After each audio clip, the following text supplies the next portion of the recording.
Hi అండి, అందరికీ నమస్కారం. నేను ఈరోజు ప్రవస్తి ప్రశస్తి గురించి కొన్ని విషయాలు మీతో షేర్ చేయాలనుకుంటున్నాను. ఎందుకంటే చాలామంది కూడా మన ఛానల్లో పిల్లలను ఆదరించిన వాళ్ళు ఉన్నారండి. పిల్లల సంతోషాన్ని కోరుకునే గొప్ప వ్యక్తులు ఉన్నారండి. వాళ్ళ కోసమే వాళ్ళైతే రఘుతో చాలా హ్యాపీగా ఉన్నారండి. నిజంగా ఎవరి దిష్టి తాకద్దండి. ఈ బంధం ఈ విధంగానే కంటిన్యూ కావాలి. పిల్లలనైతే చాలామంది కూడా వెలివేశారండి. అసలు వాళ్ళను రెండు మొహాలు అంటారు కదా, బయటికి ఒకలాగా లోపల ఒకలాగా పిల్లల్ని చాలా అంటే చాలా అవాయిడ్ చేసిన వాళ్ళు ఉన్నారు. దూషించే మాటలు కూడా చిన్న పిల్లలని కూడా చూడకుండా, ఆడపిల్లలని కూడా చూడకుండా వాళ్ళ మనసును గాయపరిచే విధంగా మాట్లాడిన దుర్మార్గులు కూడా వాళ్ళ జీవితంలో చాలామంది ఉన్నారండి. కాకపోతే రఘు వల్ల వాళ్ళు అవన్నీ మర్చిపోయి మళ్ళీ వాళ్ళు కొత్త జీవితాన్ని స్టార్ట్ చేశారు. ఈ బాండింగ్ అయితే రెండు కళ్ళు కూడా చాలట్లేదు చూడ్డానికి.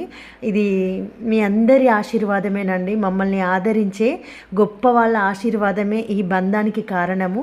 ఇంతకు ముందు కూడా ఈ బంధం ఉందండి, కానీ మాకు బాధలు ఎక్కువగా ఉండటం వల్ల మేము దీన్ని ఎక్కువగా ఎంజాయ్ చేయలేకపోయాము.